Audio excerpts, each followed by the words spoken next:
3월 1일에 이제 투자자의 날이 있죠. 일단은 사이버트럭 소식은 뭐 거의 확정적이죠. 이번에 실적 발표 때도 사이버트럭 관련된 자세한 얘기는 투자자의 날에 하겠다라고 이렇게 얘기를 하기 때문에 요거는 거의 확실하고, 지금 또 하나 기대되고 있는 게 이거죠. 저가 모델. 지금 테슬라가 앞에서 중국 점유율이 엄청나게 떨어졌잖아요.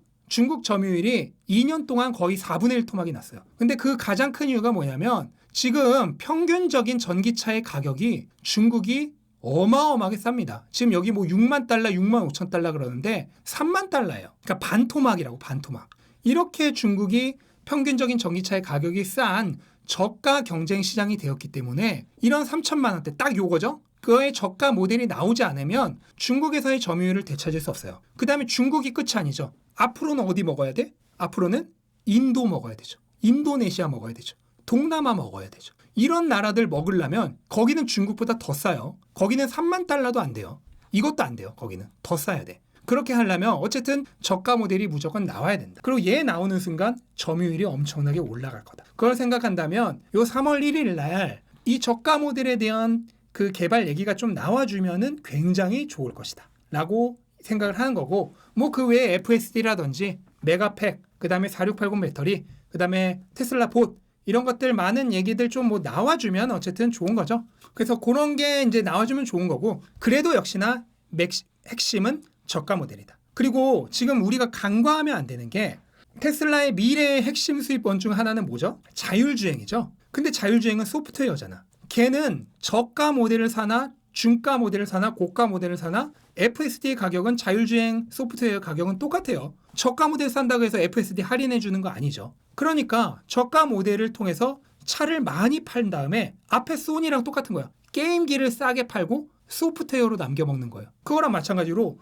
저가 모델을 통해서 차를 싸게 판 다음에 소프트웨어 FSD로 남겨먹으면 되는 거예요. 또 이 저가 모델은 나중에 이제 로보택시나 그런 것까지 염두에 둔 모델이 될 거기 때문에 결국 자율주행 소프트웨어로 수익을 창출하면 되기 때문에, 그러면은 저가 모델을 팔면서도 높은 고마진을 낼 수가 있다. 이런 모든 것이 있기 때문에 3월 1일 투자자의 날이 상당히 기대가 된다.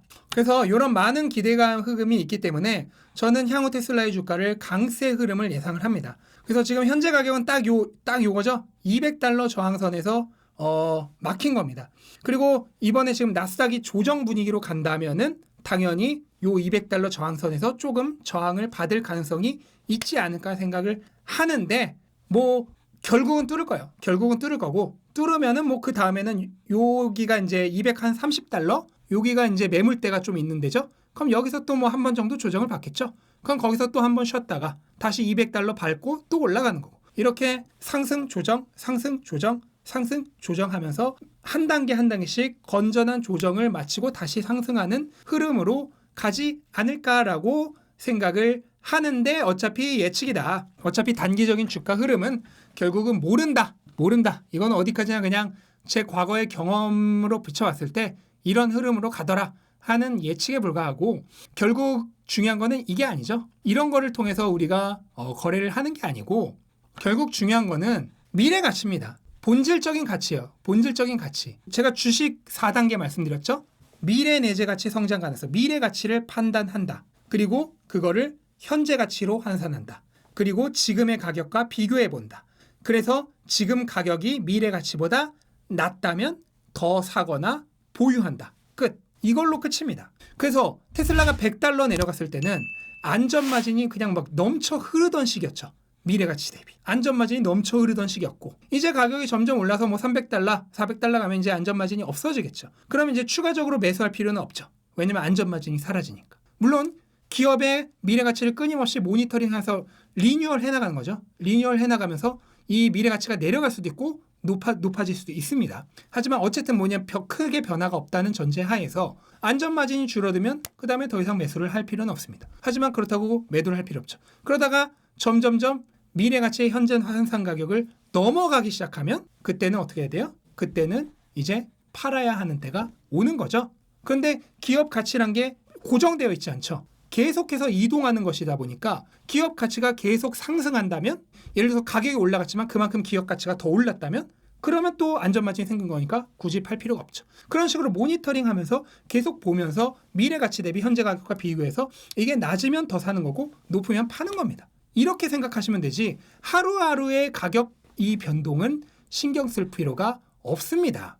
제가 아까 말했잖아요. 초반에 시작하자마자 방향은 이미 잡았다고. 방향은 잡았어요. 방향은 잡았는데 그 과정에서 건전한 조정이 있으면 건강한 조정이 있으면 오히려 너무 과열되기 전에 한번 식히고 나서 가는 거기 때문에 오히려 더 좋은 거다. 오히려 더 튼튼하게 안전하게 돌다리도 두들겨가면서 더 건전하게 상승할 수 있는 기회가 오는 거고 못 사셨던 분들 바라만 보고 계셨던 분들 한번 살 기회도 주는 거기 때문에 오히려 더 좋은 거다라고 생각을 합니다. 그리고 뭐 테슬라의 경우도 뭐 이번에 뭐 조정 올 수도 있겠지만 조정하고 나서 그 다음에 뭐 또 $200 돌파하고 $230 돌파하고 결국 계속 원래 가치를 향해서 갈 거라고 생각을 해요. 언제나 그런 알 수도 없고 컨트롤도 할 수 없고 걱정해봐야 아무 하등 의미 없는 가격 같은 거 신경 쓰지 마시고 가치를 보시라. 그리고 나서 이런 거는 무시하시라. 그리고 이게 안전마진이 커졌으면 더 사시면 되고 안전마진이 줄어들었거나 없어지면 파시면 된다. 그런데 이거를 계속해서 끊임없이 모니터링하면서 계속해서 점검을 해야죠. 왜냐하면 기업은 고정되어 있지 않으니까. 가격이 올랐다고 해서 무조건 파는 게 아니에요. 기업 가치가 그만큼 따라서 더 올랐으면 당연히 안 팔아도 되는 겁니다. 그렇게 하면 되고 그러면 그걸 어떻게 알아요? 미래 가치를 어떻게 알아요? 하시는 분들은 뭐다?